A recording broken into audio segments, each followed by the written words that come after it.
ya hemos hablado en la terapia estratégica, que serían las escaladas simétricas, ¿no?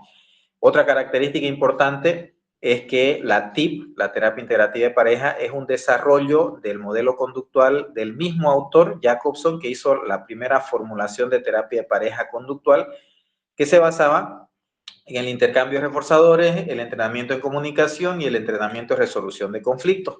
Pero el gran problema, no duraban las parejas en la terapia, o sea, bueno, sí, solucionaban el problema, mejoraban la relación, pero al año la mayoría estaba separada.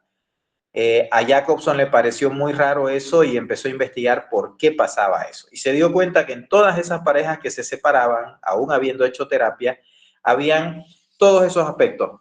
Diferencias que se convirtieron en incompatibilidades sumadas a vulnerabilidades personales, perdón, ¿no? Que se reiteraban, las coerciones y dobles coerciones entre las personas, el vilipendio, la humillación y el poner etiquetas a la otra persona, y las soluciones intentadas ineficaces que daban lugar a la polarización. Entonces, ¿cuál es la solución? La solución es que dejemos de hacer una terapia basándonos en el reforzamiento fundamentalmente basado, para la redundancia, en la conducta gobernada por reglas, y dejemos la conducta gobernada por reglas porque no se sostiene, y más bien hagamos una terapia basada en el reforzamiento de la conducta gobernada por contingencias naturales de la misma conducta, ¿ya? Entonces, por eso desarrolló esta terapia integrativa. Y estábamos viendo que se hacen 3 entrevistas. La primera es una entrevista conjunta, después se hacen 2 entrevistas individuales. El objetivo de esas entrevistas individuales es precisamente que puedan sacar o comentar aspectos que son difíciles de comentar, ¿no? En situaciones donde está la otra persona. Ejemplo, aspectos de violencia, aspectos de infidelidad, etcétera, ¿no? Ese tipo de situaciones es mejor conversarlas en privado. Entonces, al tener las dos caras de la moneda, entonces podemos hacer la formulación del caso. Y la formulación del caso es establecer cuáles son los aspectos que determinan el mantenimiento de los problemas. Fíjense que eso es muy similar a la sistémica también. En la sistémica, ¿qué buscamos? Factores de mantenimiento, ¿no? Las causas, no las podemos manejar muchas veces las causas, ¿no? Entonces, por eso habíamos concluido esa parte y decíamos que se va a trabajar en base a la conducta gobernada por contingencias naturales y no en base a conductas gobernadas por reglas, porque en términos sencillos, ¿eso qué significa? Yo puedo cambiar si me obligan, pero si me obligan, cambiaré mientras me obligan. Entonces, eso es conducta gobernada por reglas. Pero yo puedo cambiar porque quiero cambiar. Yo puedo cambiar porque me nace cambiar. Eso es conducta gobernada por contingencia, ¿ya? Siguiente lámina, por favor, la última. Ahora vamos a ver cómo se hace esa evaluación del caso en la entrevista clínica, ¿ya? Por un lado tenemos la entrevista conjunta, que se tiene que evaluar en la entrevista conjunta. Después tenemos las entrevistas individuales, que generalmente tendrían que ser la segunda y la tercera. Y finalmente tenemos la entrevista de devolución, ¿ya? ¿Cuáles son los aspectos fundamentales? En la entrevista conjunta, lo primero que tenemos que evaluar son los aspectos básicos de toda relación. ¿Qué tan tensionada está la pareja? ¿Cuál es el nivel de compromiso que tienen en la relación? ¿Cuáles son los aspectos básicos por los cuales pelean, por los cuales discuten? Y además tendríamos que ver qué soluciones intentadas fracasadas han tenido. Jacobson las llama gestión inadecuada de diferencia, pero la gestión inadecuada de diferencia quiere decir que han aplicado soluciones equivocadas. Entonces, eso tenemos que evaluar.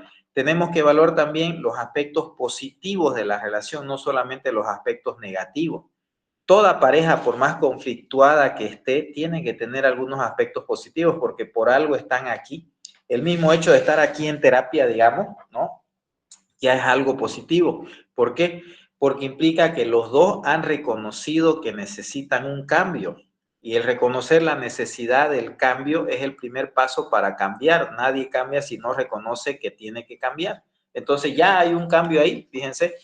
Entonces eso. Tenemos que rescatar también cualquier otro punto fuerte de la relación.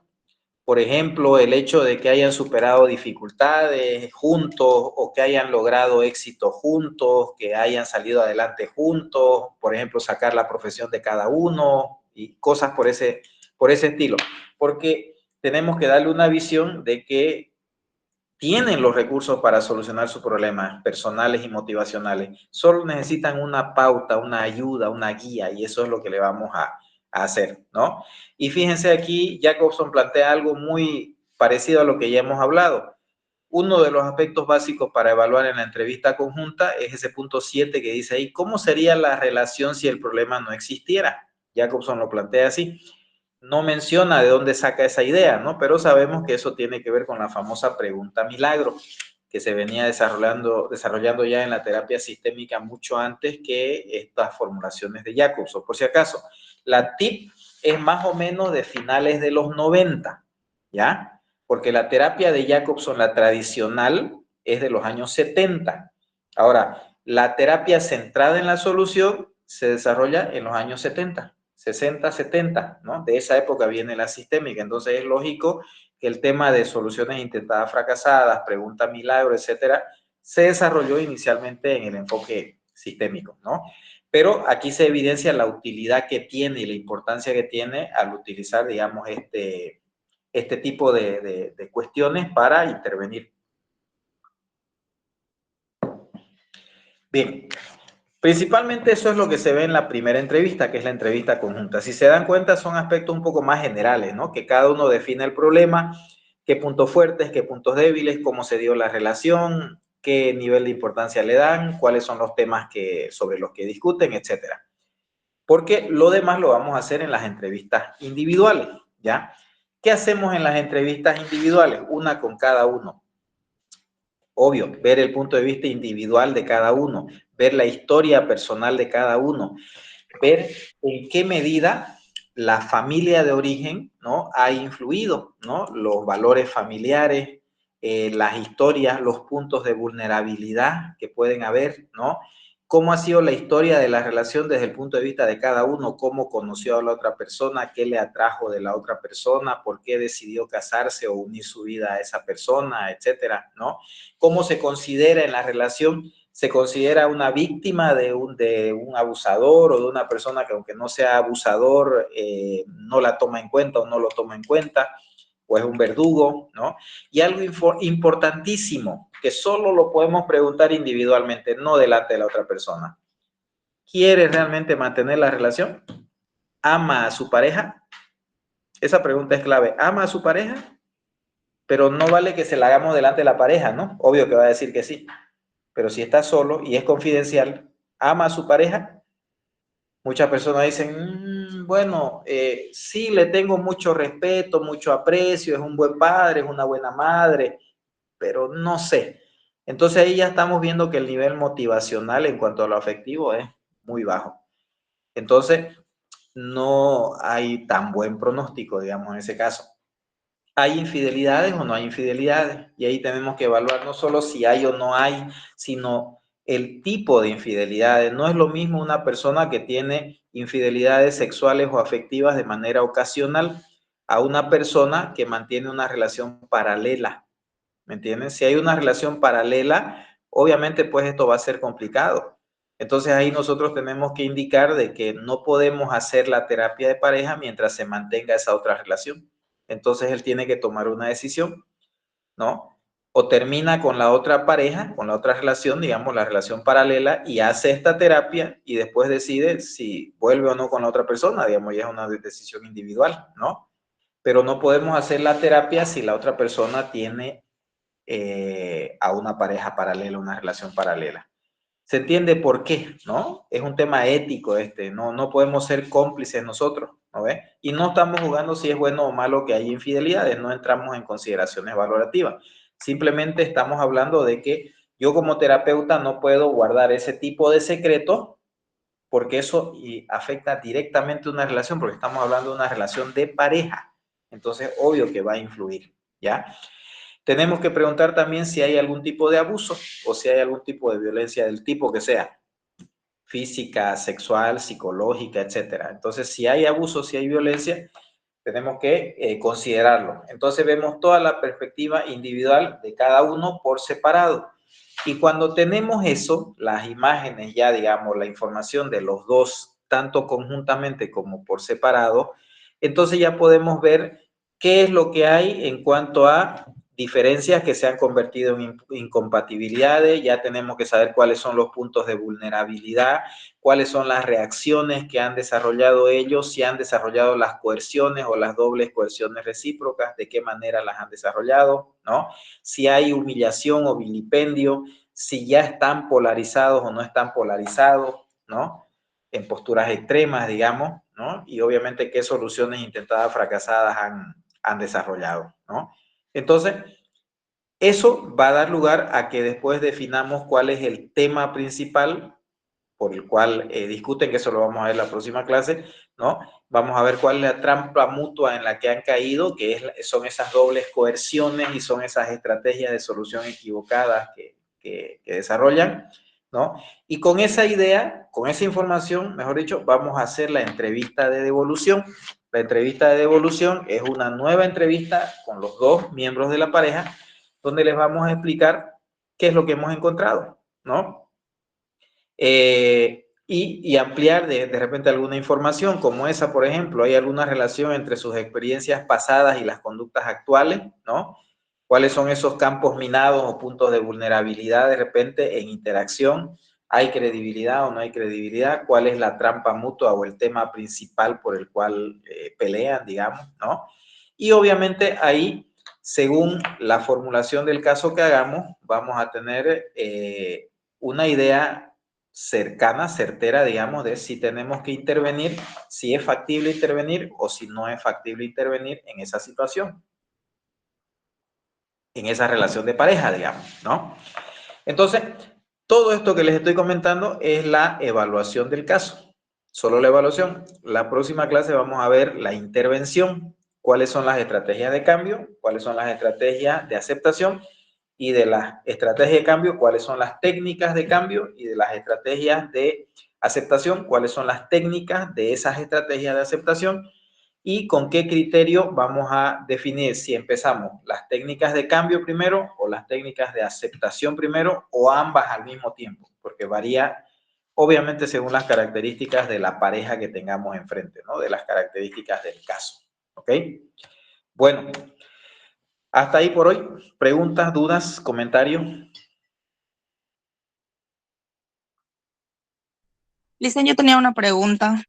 Como usted mencionaba, no podemos ser cómplices de una infidelidad de por medio, pero ¿qué pasaría si nosotros lo tendríamos que avisar a la otra pareja o No. simplemente hacer como que ese trato entre el infiel, digamos, ¿no? O la Ok, infiel. buena pregunta. Hemos dicho que es confidencial, ¿no ve? Entonces, es confidencial, pero siempre que no está en riesgo la estabilidad, la vida o lo emocional de otra persona. Ahora, eso no significa que yo tenga que agarrar y dar el chisme, ¿no ve? No, pero lo que sí tengo que hacer es decirle, mire, usted no puede iniciar una terapia, yo no puedo hacer una terapia de pareja con usted porque por definición ahorita no hay pareja, porque usted tiene una relación paralela. Yo no juzgo la relación o las relaciones que usted pueda tener, pero si usted me pide que haga una terapia de pareja, yo necesito que usted primero sea pareja de su pareja. Y para ser pareja de su pareja, si es una relación monógama, es 1 a 1, no 2 a 1. Entonces, mientras no se dé esa situación, lamentablemente no podemos hacer una terapia. Entonces usted tiene dos opciones. Una, decirle a su pareja de esta infidelidad, ¿no? Y obviamente yo le voy a ayudar para que hagamos todo el proceso para que no sea demasiado problemático, ¿no? Esa es una posibilidad. O la otra es tomarse unos días y tomar la decisión de si sigue con esta persona y no inicia la terapia o si termina con esta persona e inicia la terapia, ¿no? En ese caso, yo no voy a decir nada si iniciamos una terapia porque es usted el que le va a decir, pues, ¿no? En el momento que corresponda, cuál es la situación. Pero, en resumen, no se guardan los secretos, pero tampoco quiere decir que yo voy a ir a chismear, ¿no? Imagínense, o sea, no, tampoco es correcto, pero no puedo yo hacer una terapia convirtiéndome en cómplice, pues, ¿no? Ahora esto es si es cuestión solo de infidelidad. Si hay violencia, eso es más grave, ¿no? Eso se tiene que poner en aviso a las autoridades, digamos, ¿no? Porque si se da después un feminicidio o un masculinicidio, entonces obviamente pues yo sería cómplice sin querer, ¿no? Porque soy ciudadano antes que psicólogo. Y la violencia se denuncia, es una obligación ciudadana, ¿no? Entonces, esa es la forma, no corresponde porque obviamente si él tiene otra relación o ella tiene otra relación, aparte de que no estamos siendo éticos al hacer una terapia de pareja, esa terapia de pareja no va a funcionar pues porque él está enfocado en la otra o ella en el otro, ¿no? No funciona directamente. ¿Ok? Bien, ¿dudas, comentarios, algo más?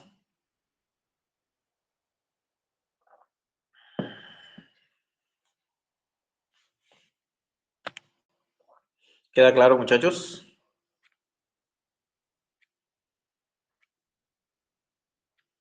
¿Cómo debo interpretar ese silencio? Ya, ok, entonces está claro. Bueno, muchachos, si está claro, entonces nos vemos la siguiente semana, por si acaso, para que vayan acomodando sus agendas. La próxima es la última clase, donde vamos a terminar de ver el tip, la formulación del caso, y vamos a ver algunas de las técnicas, ¿no? Bueno, todas en realidad, ¿no? Pero vamos a profundizar un poquito en algunas.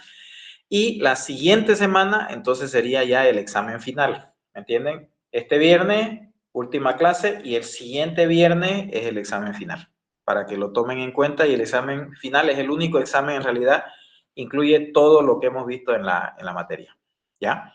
Así que hay que prepararse, digamos, hay que tomar en cuenta eso. ¿Listo? Listo, una consulta. ¿Habrá algún cuestionario para ese examen o simplemente los apuntes? No, los apuntes. Lo que sí voy a hacer es el tema de la bibliografía, que ya les he pasado. Ahorita voy a revisar qué bibliografía tienen en el grupo y vamos a tener otro control de lectura para el próximo viernes, que va a ser el último, digamos. Eso también para que la nota se distribuya un poco y no vaya solo al examen final, ¿ya?